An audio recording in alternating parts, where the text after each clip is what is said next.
आज का वीडियो बहुत ख़ास होने वाला है, तो इसलिए रुकिए, ठहरिए और आखिर तक ज़रूर देखिए। हम जिस कलाकार की आज बात करने वाले हैं, उनका फ़िल्मी और गैर फ़िल्मी दोनों अंदाज़ सबसे अलग थे। हमें ऊंची आवाज सुनना भी पसंद नहीं।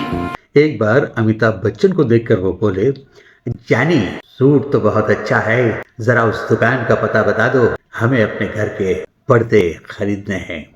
ये तो एक शुरुआत है। इस वीडियो में आप आगे जानेंगे आखिर क्यों गोविंदा ने उन्हें अपनी पसंदीदा शर्ट गिफ्ट की। उन्होंने जीनत अमान से और संगीतकार बप्पी लहरी से ऐसा क्या कह दिया कि जो इतिहास बन गया और हंसी का जरिया बन गया। पूरी महफिल ठाकों से गूंज उठी। इस वीडियो में हम रफ़ी साहब की भी बात करेंगे, जिनकी आवाज़ राजकुमार की शख्सियत पर पूरी तरह से जचती थी, मानो राजकुमार खुद गा रहे हों। अपना पता मिले न खबर यार की मिले। तो आखिर तक जरूर बने रहिए दोस्तों। आज राजकुमार जी की पुण्यतिथि है, हम उनको याद कर रहे हैं, भारतीय सिनेमा में उस बेमिसाल कलाकार को जिन्हें दुनिया राजकुमार के नाम से जानती है। राजकुमार को जानी शब्द इतना ज़्यादा पसंद था या उस शब्द से लगाव था कि उन्होंने अपने घर के कुत्ते का नाम भी जानी रखा था। फिर चाहे सामने अमिताभ बच्चन हो, गोविंदा हो या फिर कोई भी कलाकार हो, हर किसी को वो जानी कहकर बुलाते थे। उनकी आवाज़, उनका अंदाज, उनकी चाल और संवाद यानी डायलॉग बोलने का तरीका, सब कुछ ऐसा था जिसकी नकल तो कई लोगों ने की, लेकिन कोई भी उनकी बराबरी नहीं कर सका। राणा की मौत इतनी छोटी नहीं जो तुम्हारी मुट्ठी में हो। अब सुनिए अमिताभ बच्चन वाला मशहूर किस्सा। एक दिन अमिताभ बच्चन बेहद शानदार सूट पहनकर मिले। जब राजकुमार ने मुस्कुराते हुए कहा, जानी सूट बहुत अच्छा है, उस दुकान का पता हमें बता दो, हमें अपने घर के पर्दे खरीदने हैं। महफिल ठाकों से गूंज उठी।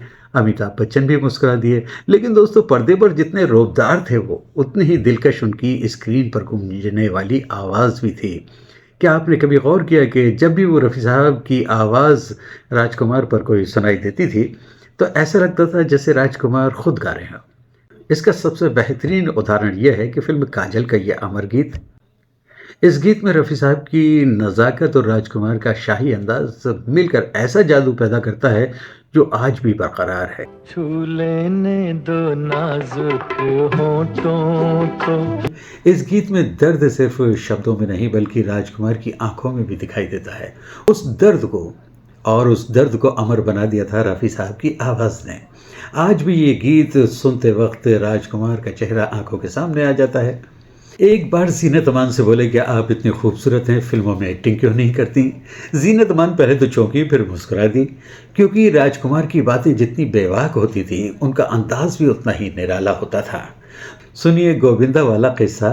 राजकुमार ने गोविंदा की शर्ट की खूब तारीफ की।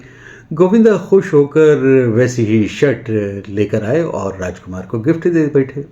अगले दिन राजकुमार उसी शर्ट का बना रुमाल जेब से निकालते हुए बोले, जानी शर्ट थोड़ी बड़ी थी, हमने सोचा रुमाल ज़्यादा काम आएगा। गोविंदा पहले तो हैरान हुए, फिर जोर से हंस पड़े। अब जिक्र उस गीत का जिसमें रफ़ी साहब की बुलंद आवाज़ और राजकुमार का प्रभावशाली व्यक्तित्व एक साथ दिखाई देता है। वतन पे जो फिदा होगा, अमर हो नौजवान हो। ये गीत सुनते वक्त ऐसा महसूस होता है कि रफ़ी साहब सिर्फ गायक ही नहीं थे बल्कि किरदार की आत्मा बन जाते थे। रफ़ी साहब की मखमली आवाज़ और राजकुमार की अदायगी इस गीत को एक अलग ही मकाम पर पहुंचा देती है। दोस्तों, राजकुमार पर जितने भी रफ़ी साहब के गीत फिल्माए गए हैं, उनको देखकर ऐसा लगता है कि हर गीत एक ख़जाना है, उसे संजो कर रखा गया है। राजकुमार पर फिल्माए गए मोहम्मद रफ़ी साहब का आपका सबसे पसंदीदा गीत कौन सा है? कमेंट्स बॉक्स में ज़रूर बताएं। आप अपने शहर का नाम भी ज़रूर लिखिए जहां से आप ये वीडियो देख रहे हैं। अब बारी बप्पी लहरी की। सोने से लदे बप्तीदा को देखकर राजकुमार मुस्कुराए और बोले, जानी इतना सोना पहन लिया, अब बस एक मंगल सूत्र की कमी रह गई। ऐसे ही मज़ेदार फिल्मी किस्सों के लिए चैनल को सब्सक्राइब कीजिए। अपना ख्याल रखिए और उनका भी ख्याल रखिए जो अपना ख्याल खुद नहीं रख पाते। बहुत बहुत शुक्रिया। मैं हूँ आपका दोस्त आरजे जावेद। जय हिंद।